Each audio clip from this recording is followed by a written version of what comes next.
Hello, I'm Charlie Brooker and you're watching 2014 Wipe, a programme all about things that happened in 2014. And what a year it was.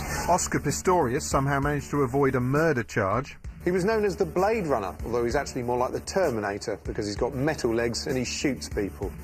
There were upsetting scenes on the Great British Bake Off as a furious owl man scraped his pudding into a bin.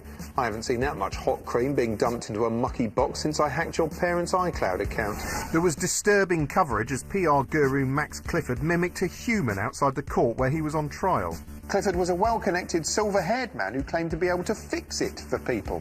What could have seemed less suspicious than that? And somehow Scott Mills managed to avoid controversy despite blacking up on Strictly Come Dancing.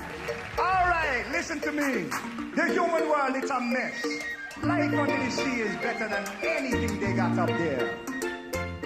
But we'll get onto all of that in a bit. For now, let's commence, as tradition and indeed common sense dictates, with January. As 2014 began, Britain was bracing itself for invasion, just like in the good old days of World War II. This time, we weren't going to be overrun by Nazis, Vikings or killer wasps, but Romanians, or Bulgarians, or both.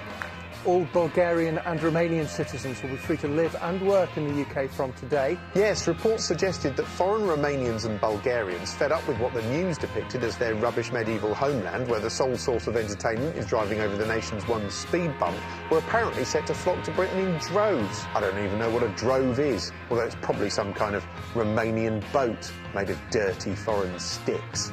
Not everyone was happy about the influx. Chortling, boozy frogman of the people Nigel Farage was convinced too many were going to come here. I don't know how many are going to come. The best estimate has been put out by Migration Watch, which is 50,000 people a year for the next 5 years. 50,000? We don't have room for that many. What are we going to do? Breathe in? We should go over there and send them back to where they came from before they can leave. Come the day itself, the government stationed Keith Vaz at Luton Airport in a desperate bid to ward off any incomers. And as the first plane from Romania arrived, in they came. All one of them, a bloke called Victor in a green hat. And he was insisting he only wanted to work. I don't come to rob your country, I come to work, and you open the border. I come to work. Well, you're not taking my job. Speaking of which, I think my show's actually on at the moment. Right, that's all. We have time for this week. Go away. Oh, you bastard. Interestingly, as well as meeting Vaz, Victor was greeted by Tory MP Mark Reckless, who was so appalled by the sheer number of immigrants he'd seen flooding in with his own eyes later in the year, he emigrated to UKIP. Anyway, around the same time people were pissing their pants over floods of foreigners, the nation was having far more bother with an actual, old-fashioned, traditional flood. Tonight at 10, more extreme weather on the way with strong winds and very high tides. Yes, in the words of Mr. Dapper Laughs, Britain was proper moist as a merciless deluge of raindrops threatened to turn the country into a particularly shit reboot of Venice. The sea apparently had decided to take a gap year and go travelling around places it didn't belong, such as the land. And any immigrants who had come over here were probably regretting the decision, although they did seem to be making the most of it. I think we are getting better in this, you know. Now we have more experience. Typical. Coming over here, breaking our brollies. Over in the USA, meanwhile, they'd completely eclipsed our extreme weather with some extreme weather of their own, the polar vortex, which made Narnia look like the Bahamas. Some amateur scientists soon discovered that if you stood outside in these freezing temperatures and lobbed a load of boiling water into the air, it turned into instant snow. The magical results filled screens everywhere. And it soon transpired that boiling water plus idiots equals the keys to Chuckle Castle. Also in January, Channel 4 pioneered a new TV soap opera which caused 1,000 years of shouting. Benefit Street. Welcome to the No Job World. Benefit Street was, depending on how you looked at it, either a cynical punching down attempt to goad the public into booing a set of hate figures, or a searing and heartfelt expose of the troublesome life of an underclass many would prefer to ignore, with ad breaks. It was broadly sympathetic. The main trouble was the name, Benefit Street, a dog whistle title tailor-made to trend on Twitter and wind people up. Other equally subtle titles they probably rejected included The Great British Sponge Off, Deride and Prejudice, Downturned Scabby, Tweetbait Sink Estate, What the Paupers Say, and Strictly Scum Chancing.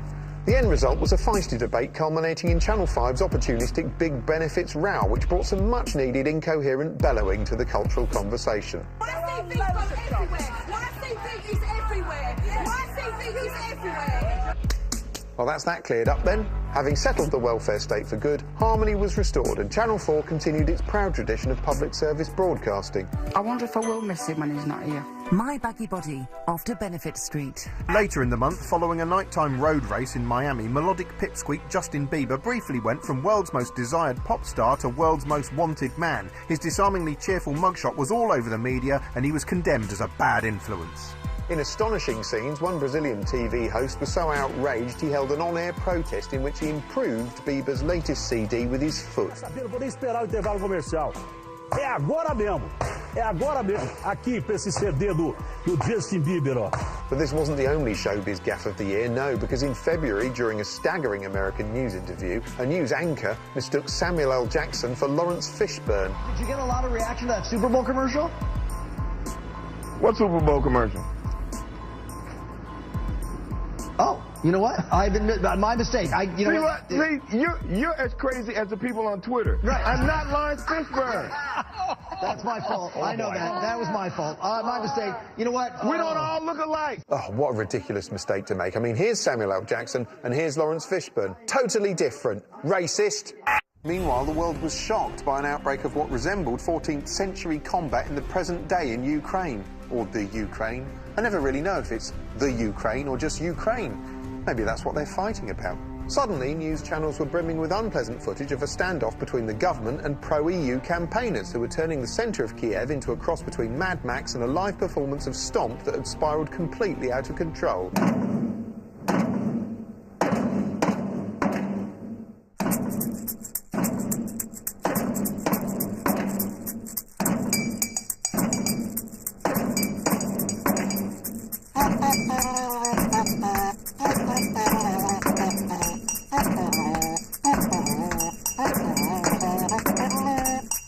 Actually, it's really out of order, this, isn't it? March was enlivened considerably by the glitzy annual backslapping festival, the Oscars. This year's ceremony was hosted by Ellen DeGeneres and was chiefly memorable for one particular moment in which she gathered some stars together for a selfie, the end result being sadly only the second most viewed image of Jennifer Lawrence available this year. One of the big winners this year was 12 Years a Slave, a harrowing epic which brought home the misery of slavery by making you sit in a chair for 3 hours until it was over. There was this really good sort of film thing called 12 Years a Slave.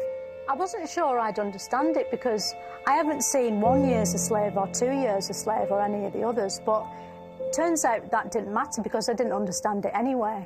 The main bloke in it was a violinist, right? And he was really good at violinism, like Nigel Kennedy. But unlike Nigel Kennedy, he ran off to join a circus and accidentally joined a farm instead. And not just any farm, but like the harshest farm ever. They all had to collect like bits of cloud that had got stuck on trees, which sounds like a really nice job from a fairy book, but actually looked quite knackering. The people they worked for were really out of order, like in that film Horrible Bosses. I'm not saying this lightly, because it's a big label to put on someone, but I actually think some of the boss people in it were a little bit racist. They kept treating him like shit, and you're like, tell him to shove the job, mate, but he never did. Eventually the main bloke goes, sod this, 12 years a slave is enough for me. I can't hack it anymore. It was good they made it, but they didn't really need to because they don't have racism in America anymore. When they voted for Obama, they sorted all of that out, drew a line under it. These days, America's changed and black people can be whatever they want to be, as long as it's either president or shot. Also in March, Malaysian Airlines flight MH370 unexpectedly went missing somewhere over the ocean. Air disasters are always big news. This one was bigger than most because the whole thing was also a genuine mystery. Sky News resorted to running a kind of on-air guessing game with a room full of experts placing their bets on a map of the sea like roulette crossed with battleships, while Fox wondered how long the search would take considering how much time other mysteries took to solve. So it took us, 100 years to find the Titanic? It took us 2,000 years to find Noah's Ark? Yeah, it took us 2,000 years to find Noah's Ark, but then mythical boats don't usually show up on radar. Speculation reached its nadir with Channel 5's opportunistic The Plane That Vanished Live, fronted by no more an authority than Donald McIntyre. It's the mystery that's baffled the entire world. What has happened to flight MH370? Tonight, the question everyone wants answered won't be answered. The show itself featured international correspondents who didn't know where the plane was, a terrorism expert who didn't know where the plane was, a psychologist who didn't know where the plane was, a man who looked old enough to predate air travel itself who didn't know where the plane was, and an air accident investigator who didn't know where the plane was. I know you don't wish to speculate, but your best guess? It's very difficult to say because we've got no evidence. Yeah, well, no one needs evidence when there's brilliant speculation to be had. Was it pilot suicide, a new Bermuda Triangle? Could it have been a rogue missile or even alien abduction? No. In April, there was a jolly nice story about a jolly nice young man called George. Yes, the world's media joined Killiam as they went touring down under with the Joffrey It's OK to Love, Prince George. Mum and Dad had a packed itinerary. They headbutted the locals, met some plebs, did some swinging, made direct eye contact with a man doing a shit, enjoyed the Australian remake of Mrs. Brown's Boys, and were underwhelmed by a rock. But no one really cared about them. The person they really wanted to see was Wickle Prince George. And just like any other royal, the news found his every move inherently fascinating. Prince George attended his first public engagement today, and he wasn't mucking about. Yes, he was. He wasn't afraid to assert himself. But then that's perfectly normal for an 8-month-old boy. So's crawling, which he probably learnt from you. Afterwards, parents of other less regal and therefore ultimately unimportant infants were asked how they'd found their encounter with a superior baby. He sort of took control, went into the middle of the circle of toys. He hunted out the biggest toy, propped himself up, and yeah, he owned the place basically. That's because he does own the place. And you, and your kid, whatever it's called. It's not royal. Don't see why I should give a shit. In May, Jeremy Clarkson became a star in a massively sized fracas. Yes, Top Gear presenter and professional controvergonk Jeremy Clarkson stood accused of using the N-word. And by N-word, I don't mean Nissan. The roots of the outrage lay in this apparently innocuous sequence from an old Top Gear in which Clarkson had to choose between two motors. Eeny, meeny, miny, mo, catch a teacher by his toe. When he squeals, let him go. Eeny, meeny, miny, mo. But wait! An incensed Daily Mirror had uncovered alternative footage of Clarkson's eeny meeny act in which they said Clarkson used a racially offensive word, although the man himself was on Twitter saying he hadn't. So it was Clarkson's N-word against theirs, but who was right? Only one way to find out. Eeny, meeny, miny... No! Clarkson was now dick deep in trouble, and as Sky News made dazzlingly clear, everyone wanted to talk to him. Hello, is Jeremy there? It's just Adele from Sky News, wondering if you might come out for a chat. Eventually, amongst growing calls for him to be sacked, Clarkson issued an eeny-meeny apology, apparently filmed in a surface station toilet. Please be assured, I did everything in my power to not use that word. Oh, I know how he feels. I'm doing everything in my power to not express what I think about that. That I'm sitting here begging your forgiveness... while shitting. ...for the fact that obviously my efforts weren't quite good enough. He's never going to make the honours list now, except maybe as a knight who says nee. By now, the news was filled with people saying the N-word. He says he is mortified he had used the N-word. The N-word. The N-word. The so-called N-word. Which meant the one place you could unequivocally hear the word itself being spoken aloud was in your own mind again and again, because I don't know about you, but every time someone says the phrase, the N-word... N-word. N-word. N-word. N-word. My brain auto-corrects it like a racist iPhone, just so I can understand what they're saying. So while this was in the news, my internal mental readout resembled a collision between hardcore East Coast hip-hop and the screenplay for 12 Years a Slave. That wasn't the only media storm for Clarkson this year. There was an inflammatory licence plate, and he was criticised for using the word slope to describe an Asian man on a bridge. There's a slope on it. It's funny because it's racist.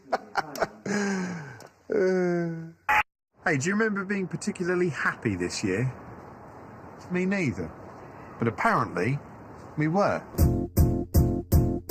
It might seem crazy what I'm about to say. It all began when celebrity hat stand Pharrell Williams' song Happy went viral. Deceptively bland at first, infuriatingly catchy after 2 listens, the toe-tapping clap-along earworm was taken to the globe's heart, probably because unlike everything else in 2014, it expressed an emotion other than soul-crushing terror. Because I'm happy. Clap along if you feel like a room without a roof. This up-tempo reboot of If You're Happy and You Know It, Clap Your Hands quickly became unavoidable, with irrepressible happiness belting out of every radio, tinkling away in the background in every clothes shop, leaking from the headphones of the maniac sitting beside you on the train, and tootling from the radio as you accidentally reverse over your dog.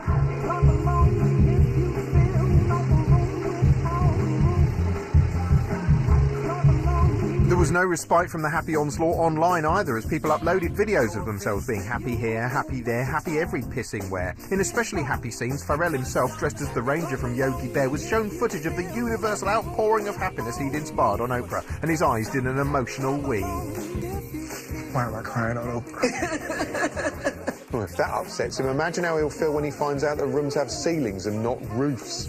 But hang on, amidst all the global YouTube revelers was a number of Muslims sharing videos of themselves dancing in a bid to overturn negative media stereotypes, and the news made clear that amongst them was a group of fun-loving Iranians who'd uploaded their own version, Happy in Tehran. With disastrous consequences. You all know the song that has become a global anthem for optimism, Happy by Pharrell? Know it, I can't escape it. Well, some young fans from Iran decided to join the movement. Their irrepressible joy met with an ominous show of force. They rounded up and arrested the 6 dancers and the filmmaker. Yeah, well, they don't like Pharrell in Iran. They prefer Mariah Carey.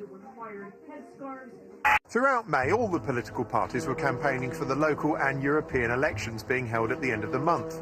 Although, as Channel 4 News made clear, not everyone was interested. Do you know about this by-election? No, I don't. Well, the local MP, Patrick Mercer, Yeah. had to resign over a bit of scandal. Yeah, that's right. And so there's a new election now. Right, okay. Will you be voting in that? No, I don't vote nothing. You don't vote nothing?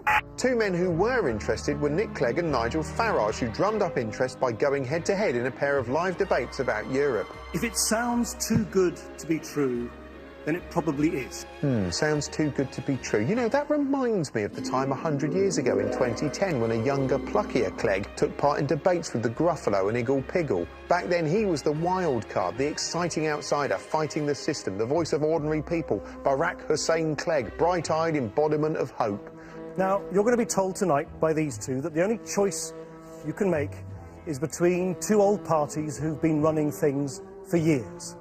I'm here to persuade you that there is an alternative. Now, just 4 years later, here he was, the company man, tainted goods, defending the closed shop against a new wildcard man of the people outsider, albeit the kind of outsider who thinks the country's got enough outsiders already. Part of Clegg's trouble is that as soon as you're part of the system, you're not a man of the people anymore, you're not relatable, and you don't even seem human.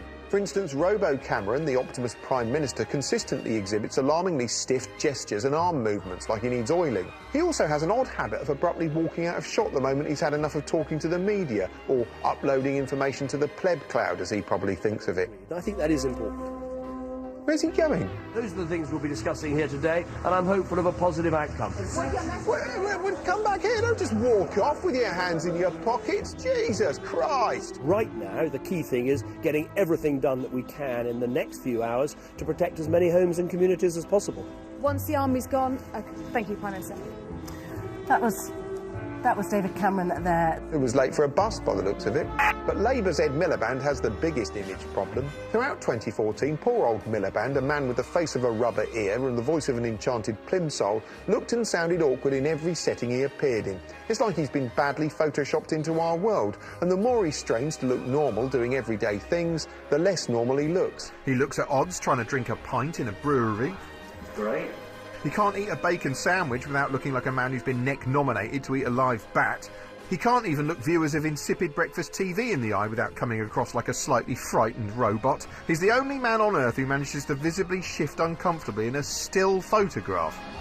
Into this void have poured people who were once considered fringe figures and are now hailed as a fresh solution, chief amongst them being UKIP. The odd thing about UKIP is that unlike the other parties, every gaffe they commit seems to make them stronger, and throughout the year they guff down gaffes like a gaff-guffing garrison. One of their sponsors claimed women shouldn't wear trousers. Why should women dress to excite men? Because that's the only way the world is going to continue. If they don't, then men are going to stop them. When Lenny Henry complained about a lack of diversity in British television, which, speaking as a black woman, I thought was a ridiculous claim, one UKIP candidate said he should emigrate to a black country. He told me if black people come to this country and don't like mixing with white people, then why are they here? Haircutted UKIPper and tough pub quiz answer Mike Reed caused a stink when he sang a calypso in a cod West Indian accent.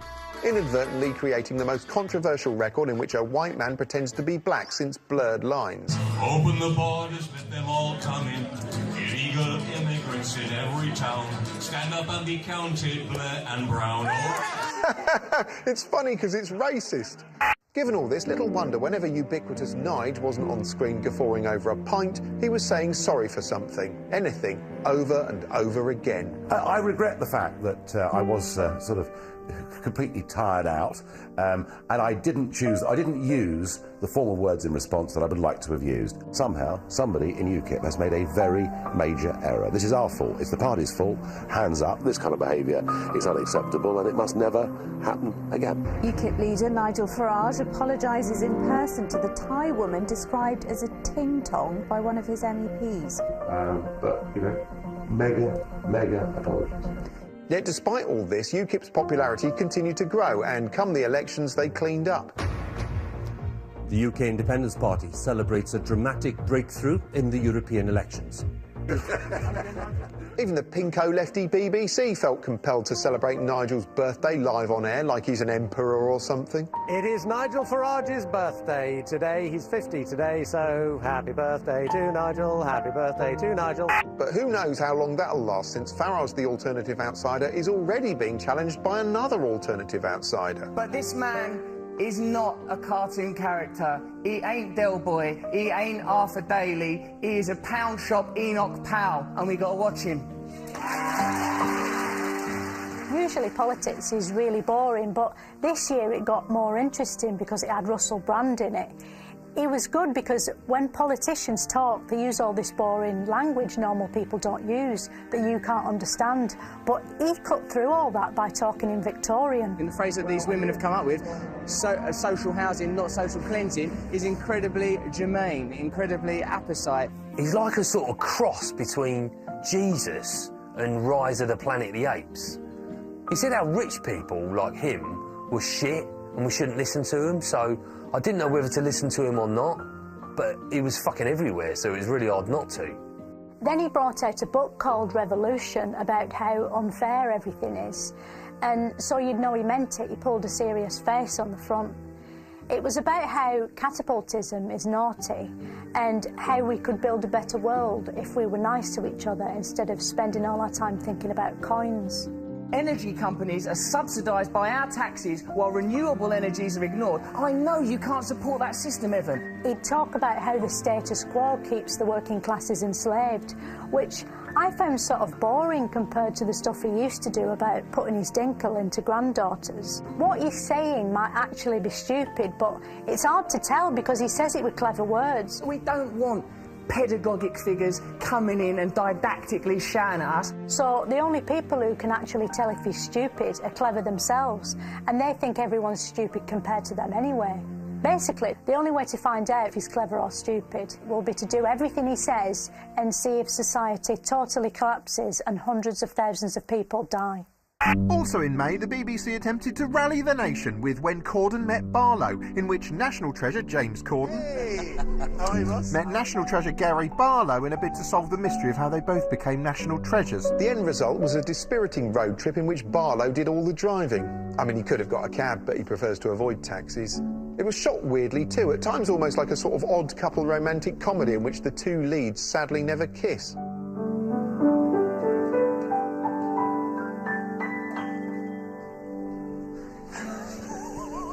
Sometimes it was like watching an episode of The Royal Family or a Creature Comforts animation before they put the plasticine in. What's been your proudest moment?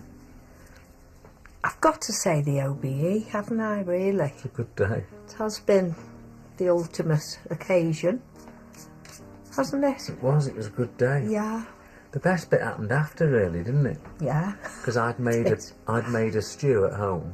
Right. So we raced home, we got the award, done the pictures, raced home, we all tucked into this stew that I'd made earlier, wolfed it.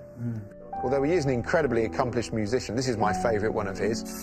Look at that, total concentration. I mean, he's boring, but he's focused. Gets good in a minute. Probably still thinking about that stew, look at him. Any minute now. Seriously, stick with it. It's gonna get good. Good bits coming up. I know how to improve this.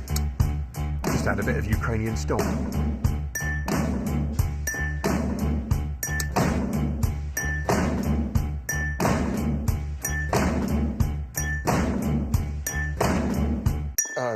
Sorry, I completely forgot what I meant to be doing.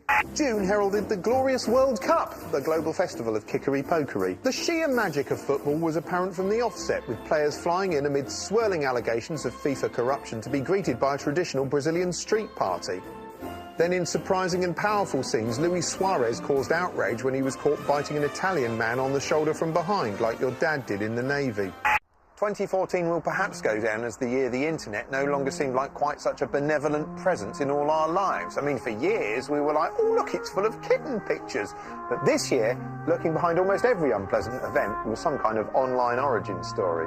Trolling, harassment and online misogyny were constantly in the news. Celebrity photographs were stolen and shared, and Sony Pictures suffered the most merciless hacking since Janet Leigh in Psycho. Then, of course, you had terrorists using the internet.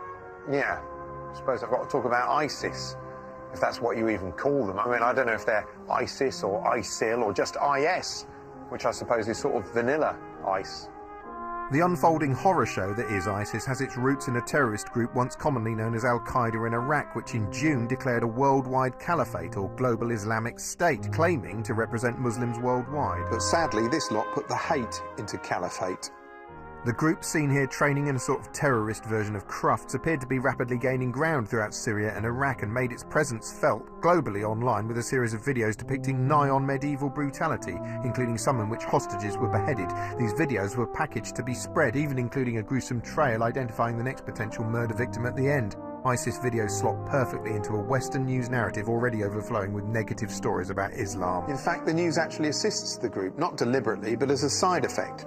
ISIS draws much of its strength from its flashy propaganda, and the bind the news media finds itself in is that each time it reports on the latest atrocity, it also helps promote it. The coverage feels like one long ISIS showreel, everything from posturing videos to ominous images of Beetle John, literally given a rock star nickname, accompanied by awestruck accounts of his ruthlessness. It all becomes spectacle, draped in the visual language of fictional thrillers, an accelerating viral cycle.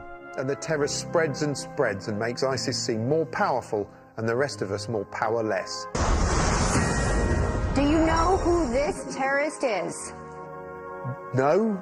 This sense of ever-expanding madness has been unfurling all year, not just with ISIS, but with Russia and Ukraine, Israel, Palestine, Ebola, mistrust with politicians, with institutions, with the media, with cultural icons. There's chaos in the USA, chaos in Hong Kong, chaos in the news studio with Jordan.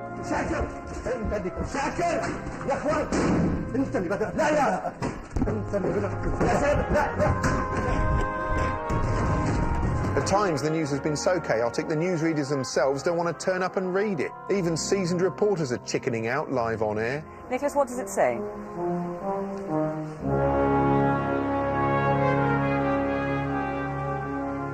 Against this sense that everything's sliding out of control, it's hard to know what to cling to or even what's going on.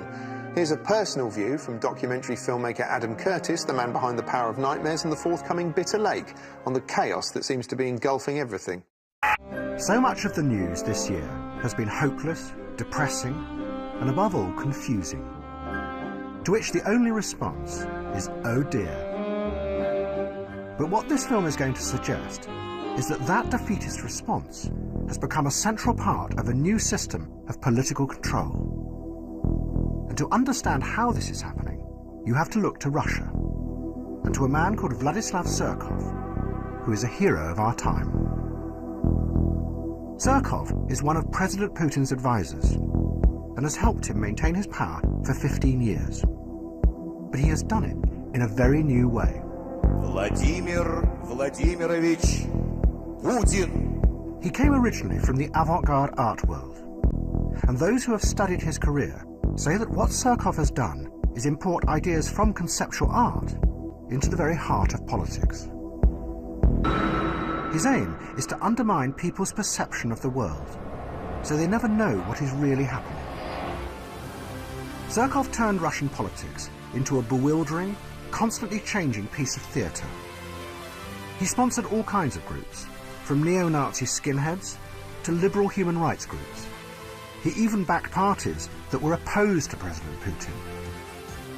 But the key thing was that Surkov then let it be known that this was what he was doing, which meant that no one was sure what was real or fake. As one journalist put it, it's a strategy of power that keeps any opposition constantly confused, a ceaseless shape-shifting that is unstoppable because it's indefinable, which is exactly what Surkov is alleged to have done in the Ukraine this year. In typical fashion, as the war began, Surkov published a short story about something he called non-linear war. A war where you never know what the enemy are really up to, or even who they are. The underlying aim, Surkov says, is not to win the war, but to use the conflict to create a constant state of destabilized perception in order to manage and control. But maybe we have something similar emerging here in Britain. Everything we're told by journalists and politicians is confusing and contradictory. Of course, there is no Mr. Surkov in charge, but it's an odd, non-linear world that plays into the hands of those in power. British troops have come home from Afghanistan, but nobody seems to know whether it was a victory or whether it was a defeat. Aging disc jockeys are prosecuted for crimes they committed decades ago, while practically no one in the City of London is prosecuted for the endless financial crimes that are being revealed there. In Syria, we are told that President Assad is the evil enemy, but then his enemies turn out to be even more evil than him. So we bomb them, and by doing that, we help keep Assad in power. But the real epicenter of this non-linear world is the economy. And the closest we have to our own shape-shifting, postmodern politician is George Osborne. He tells us proudly that the economy is growing, but at the same time, wages are going down. He says he is cutting the deficit, but then it's revealed that the deficit is going up. But the dark heart of this shape-shifting world is quantitative easing. The government is insisting on taking billions of pounds out of the economy through its austerity programme. Yet at the very same time, it is pumping billions of pounds into the economy through quantitative easing, the equivalent of £24,000 for every family in Britain. But it gets even more confusing, because the Bank of England have admitted that those billions of pounds have not gone where they are supposed to. A vast amount of the money has actually found its way into the hands of the wealthiest 5% in Britain. It has been described as the biggest transfer of wealth to the rich in recent documented history. It could be a huge scandal, comparable to the greedy oligarchs in Russia. A ruthless elite siphoning off billions of public money. But nobody seems to know. It sums up the strange mood of our time, where nothing really makes any coherent sense. We live with a constant vaudeville of contradictory stories that makes it impossible for any real opposition to emerge, because they can't counter it with a coherent narrative of their own. And it means that we as individuals become ever more powerless, unable to challenge anything, because we live in a state of confusion and uncertainty. To which the response is, oh dear. But that's what they want you to say. There was this Australian man called Rolf Harris who'd come over to Britain years ago and hung around for ages like Australians do, working as a sort of odd job man for the entertainment industry. He was an other people entertainer, in that you always assumed other people found him entertaining, when actually he wasn't. Anyway, he was sort of quite popular until this year, when it turned out that as well as doing his entertainment, he was a criminal. He'd committed all these terrible crimes years ago and then escaped from the past and tried to get away with it by hiding in now. But luckily they caught him. Now, you might have noticed there were a lot of depressing stories this year, so to counteract that, here's some funny music.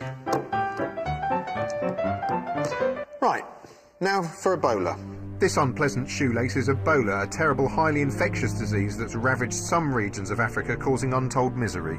It's a grave concern in the affected countries, but is very unlikely to spread in the West because we've got an infrastructure that should be able to cope with it. We also have the luxury of publicly worrying about Ebola in an entertaining way. In Mississippi, for instance, parents began taking their kids out of a school after a rumour the headmaster had just returned from a completely different part of Africa. Principal Lee Wannick just returned from his brother's funeral in Zambia, far from the Ebola hotspot countries on the other side of Africa. Really, the only people at risk outside Africa were health workers returning from disease hotspots, hence the small number of isolated cases.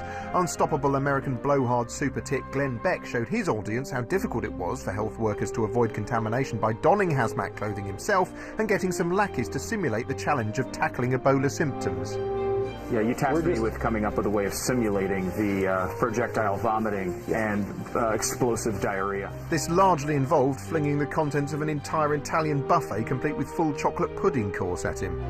Not that the average Joe needs all that protective kit. One US news network lucidly explained Ebola isn't necessarily that easy to catch. You have to come in intimate contact with it while the person is infected. Now, if you came across some strange mucus or feces or something out there on the subway, the street, or anywhere else, don't eat it. But only until this all blows over. After then, knock yourself out. Later in the year, Ebola was linked to a sudden re-emergence of the Band-Aid virus that had laid dormant for years. This was an attempt to recreate the successful formula that had previously ended hunger, made poverty history and brought peace to Africa. A huge crowd of pop stars I don't recognise queued for their turn to sing into a table tennis bat, including Bono, who hadn't actually been invited. He was installed on the song automatically from Apple's iCloud. Tonight we're reaching out and touching you. Normally, when someone pops up holding a bucket and talking about charity, you do your best to avoid them. But there was no avoiding them this year, even if you put the bucket on your head, which was sort of the point. This is the Ice Bucket Challenge, raising funds and awareness for ALS, and nominates Jamie Curry, Kevin Jamerly, and Beyonce. The concept was simple. Mention the cause, nominate 3 mates to copy you, empty a bucket of iced water over your head, and lob the result on YouTube. It was fun, and it was ubiquitous. Of course, it didn't really count until celebrities got involved, and before long, the great and good could be found online in a series of internet videos. It all looked like good, clean, famous fun. Everyone had a go. Tom Cruise, Benedict Cumberbatch, Steven Spielberg, Cilla Black, even Ed Miliband joined in. Simon Cowell, no stranger himself to pouring cold water on people's dreams, had fluid sloshed all up his back on the deck of a yacht, which is the first time that's ever happened. Or shucks warmongering hell-wraith George W. Bush tried to wash the blood off his hands with a dousing. He was into the Ice Bucket Challenge years before anyone else, although back then he called it waterboarding. But the bucket-chucking fun had its pitfalls. Over-enthusiastic members of the public, who earlier in the year had failed to remember that boiling water is hot, were now failing to appreciate how heavy a container full of water can be. And before long, there was a spate of videos raising awareness of neck injuries instead. Palestinians also got in on the act with the Rubble Bucket Challenge, in which the object was to raise awareness of the situation in Gaza by tipping a bucket of smashed-up building rubble all over your head. That is really terrible. Everyone should understand this is no joke here. Also in August, the final gasping repercussions of 2012's glorious Olympic legacy dribbled onto BBC One in the form of celebrity gymnastics contest Tumble. Your host, Alex Jones. It's Saturday night, and this is Tumble. Jesus Christ, what is it with these simple programme titles? We've had Splash, Jump, now Tumble. What's next? Plop? The first event was clearing the impossibly low bar the BBC had set itself, and accepting that challenge were a galaxy of stars, including H from Steps, aka Ian Watkins. And just to be clear, he's the Ian Watkins it's still okay to like. Although he is testing that to the limit, if I'm honest. Watching what amounted to celebrity forward rolls and a level of spectacle you wouldn't crane your neck gently to watch if it was happening behind you while you sat in a deck chair, it became apparent this was a format they should really have been saving for the months and years after the apocalypse. Interestingly, that is the precise opposite of an act I once saw in Bangkok. Police have searched the home of Sir Cliff Richard. The BBC tried to do this new kind of celebrity reality show, Cross with the Bill. What they did was they started searching famous people's houses on TV, people who hadn't been arrested or charged with anything. They had all cameras outside and they flew over in a helicopter so you could tell what a building looks like from the air when there's police inside it that you can't see. It was sort of like Extreme Through the Keyhole, where instead of thinking, who would live in a house like this, you were thinking, how the hell is this allowed to happen? Which is an interesting new spin on it. After it went out, the reviews were terrible. Like, people said it was worse than Tumble, and they got loads of complaints. I don't think it'll get another series, to be honest. In September, millions of people were asking themselves one simple question. Am I Scot or not? Yes, porridge-scoffing super northerners, the Scottish, went to the polls to decide whether to get divorced from the English and leave Britain to go and live in Scotland. The main thrust of the No campaign was a series of ill-founded doomsday scenarios. Scotland would lose the pound, RBS would go and live in London, it would snow all the time, even indoors, Duncan's horses would turn and eat each other, Nessie would die of rabies, Mothra would attack Dundee, and God herself would hammer the mountains flat and delete the taste of iron brew from their memories. Whereas the Yes campaign largely consisted of hope, yearning and a bunch of vague wishes held together with sticky-backed patriotism. Both sides attempted to bolster their arguments with big-name backing. Among the political heavyweights supporting the Yes campaign were former identical twins, Frankie Boyle lookalikes and hiking enthusiasts, the Proclaimers. We're voting Yes for an independent Scotland because we want to see a fairer and more just society. Talk about breaking up a familiar union, you two don't even look alike anymore. The No camp had strong support from John Barrowman, the least Scottish Scotsman since Condoleezza Rice. Not long after my family immigrated to America in the mid-70s, we were invited to be the special guests of a Burns supper in South Dakota. Call me ignorant, but I didn't realise he was born in Glasgow. I always thought he was manufactured by Mattel. I am Scottish. I do have an opinion, and I do have a voice. Yeah, usually an American one. J.K. Rowling gave £1 million to the No campaign, instantly prompting some carefully considered conversation on social media. For instance, Twitter user System Overload said, "Get J.K. Rowling tay fuck. Her books are pish. Got a specky bastard, a ginger, and a squeaky wee bitch fucking about way wands. Wits up where that." Wits up indeed. Politically, the debate was personified by Alex Salmond and David Cameron, both of whom gave countless impassioned speeches making the case for their side. We can't recount all of those speeches here, but cut-and-paste collaborators Cassette Boy have boiled down the essence of everything they said into one handy musical package which starts when I bang my head on the desk. Independence. What a difference. The lesson is a simple one, of better days to come. No longer run from London. We intend to win this referendum. Thank you very much for that warm welcome and bang the drum to keep our United Kingdom as one. We cannot change forever the way our country is run. Because I believe in Team GB, but believe me, I love Scotch whisky.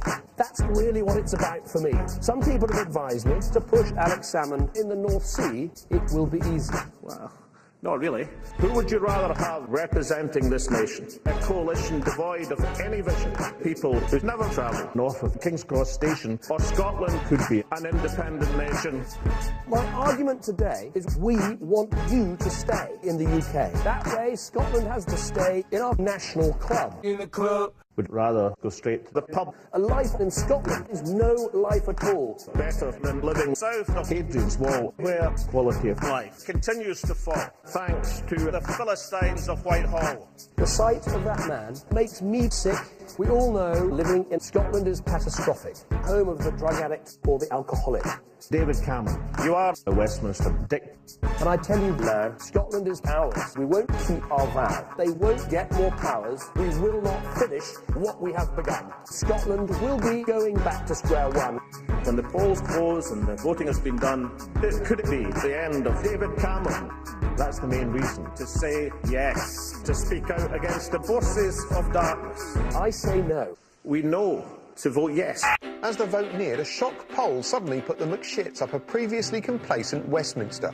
Even experts found it hard to know what to make of some of the poll results, especially if they were watching CNN. A survey of 6 polls says ultimately the answer will be no, but it's close. You see the numbers, 52 to 58%. Good old CNN, accurate reporting, 26 hours a day, 17 days a week. Lots of last-minute promises were made about what would happen if Scotland voted to stay in bed with Britain, a list that read like a desperate late-night text from a boyfriend who just doesn't want to be broken up up with. Scotland could have more tax-raising powers and England would make it breakfast every morning. Scotland could borrow the car at the weekend. England would fill the dishwasher like it had promised to. Eventually, the No camp got so desperate they dug up former PM and haunted butler from a horror movie, Gordon Brown, hoping some of that warm nostalgia we all share for 2010 might help. In the end, the No campaign won by 11 points on a genuinely impressive turnout of 85%, the highest for any vote since Series 3 of Big Brother. SNP leader and the automatic pilot from Airplane, Alex Salmond, resigned, and Scotland went back to McNormal.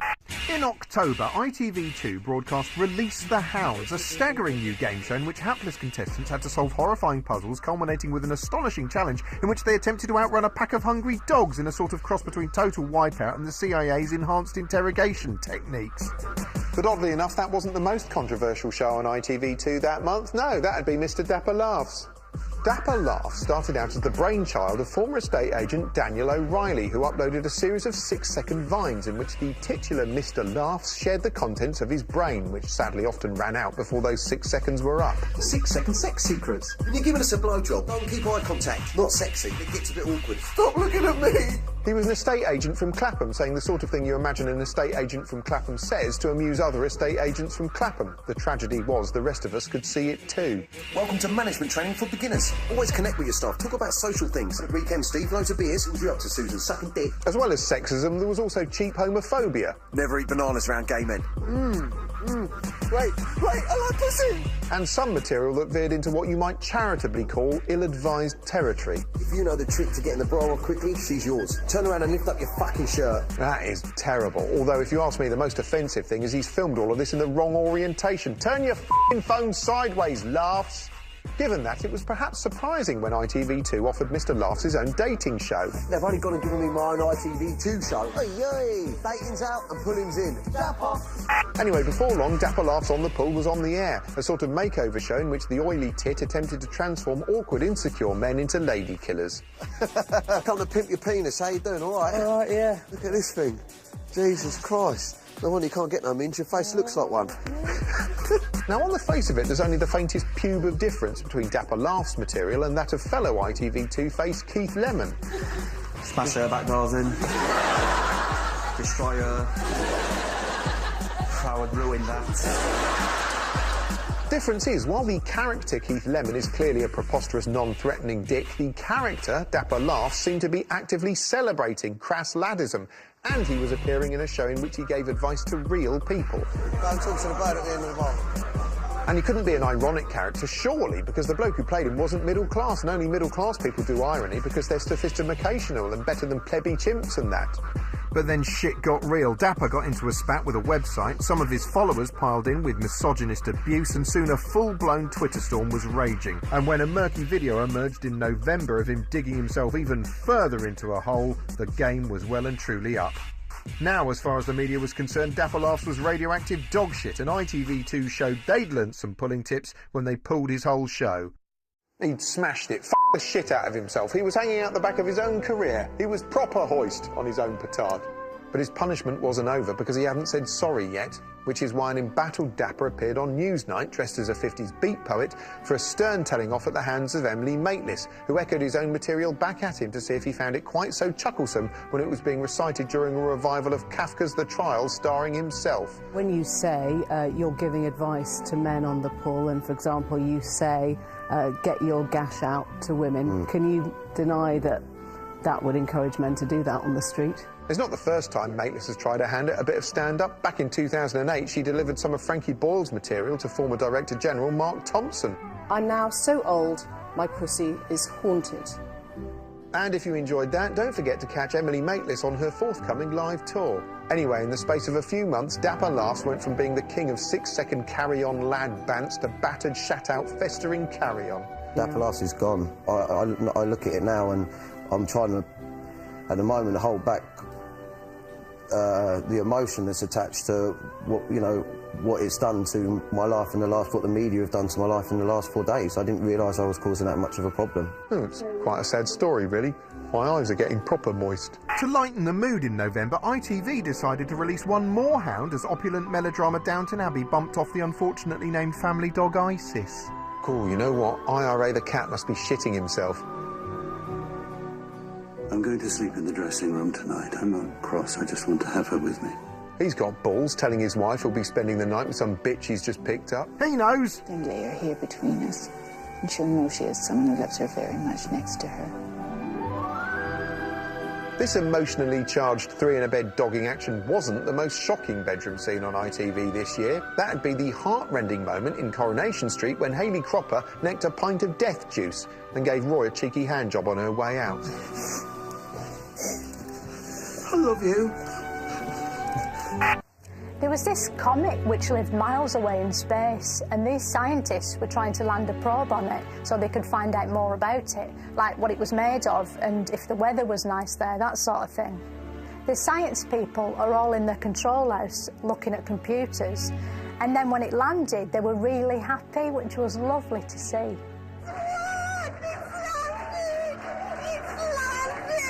Then the probe sent back these sort of selfies, which everyone said were amazing, even though they were in black and white. It was all just rocks. Like no trees or waterfalls or even like, I don't know, a horse by a pond in the background. Anyway, the news coverage was really great, totally comprehensive. They'd spoke to all the science people who'd done it, and one of them was this science man who was wearing this sort of rude shirt with all drawings of ladies' bums on it. Possibly the water, the 50% water ice we find on a comet, could have been a delivery mechanism to the Earth. People on the internet said he was a bit silly, and then they said he was a bit wrong, and then a bit bad, and then sexist, and then oppressive and horrible and disgraceful and totally and unforgivably evil, and that he should apologise. And so the next day he did.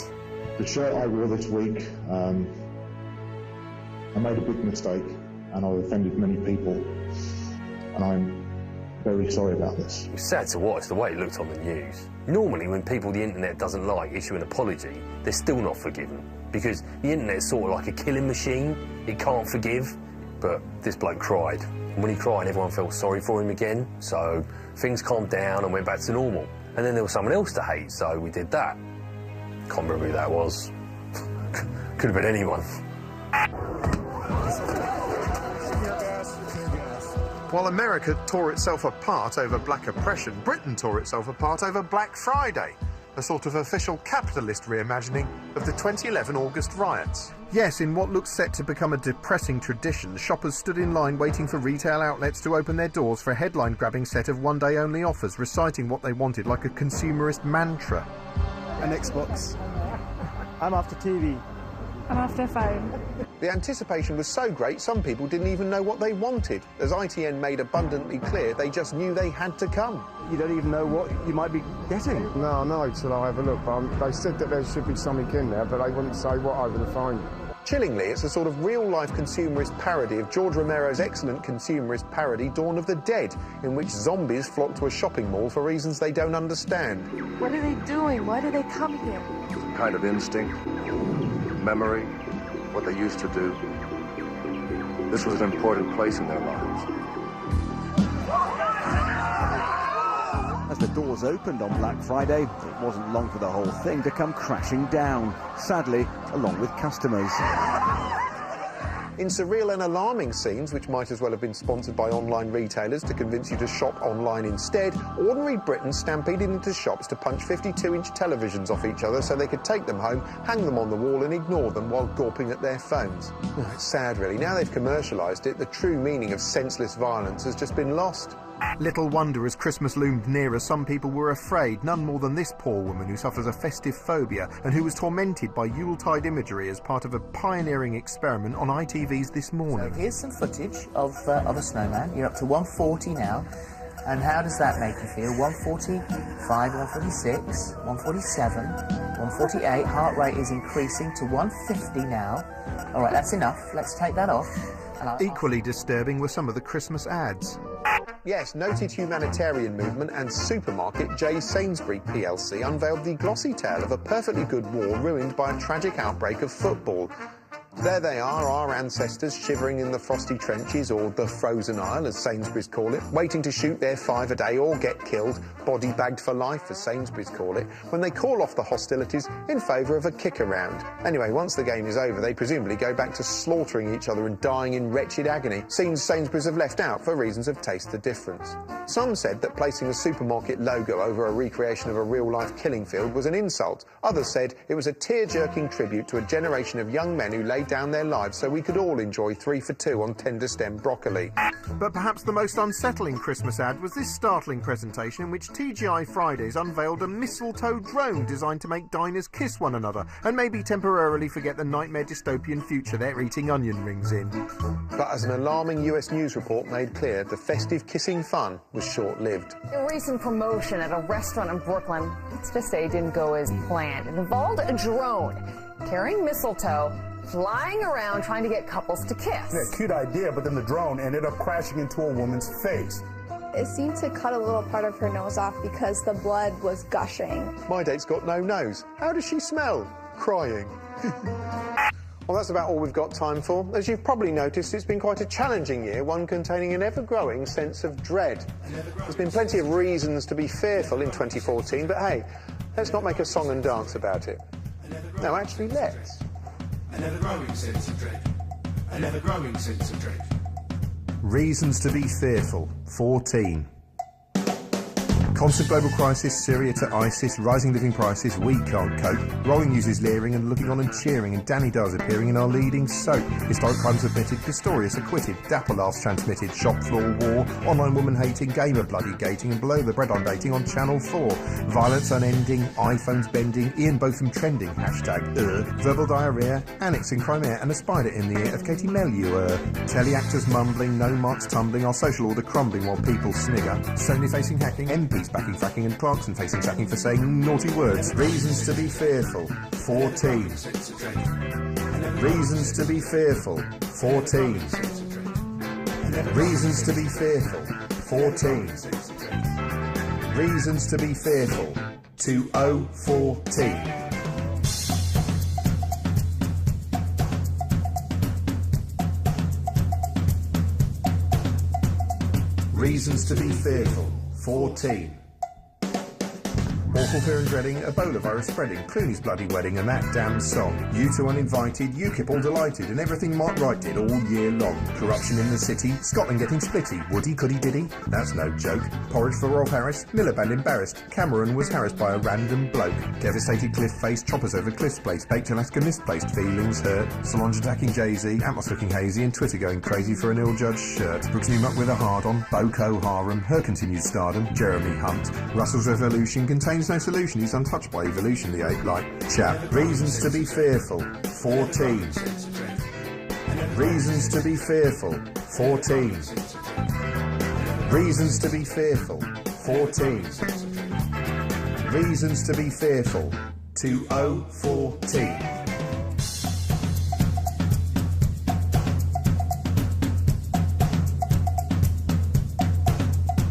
Yes, yes, dear, dear, but hey, next year, perhaps things might get better. I'll prepare that case.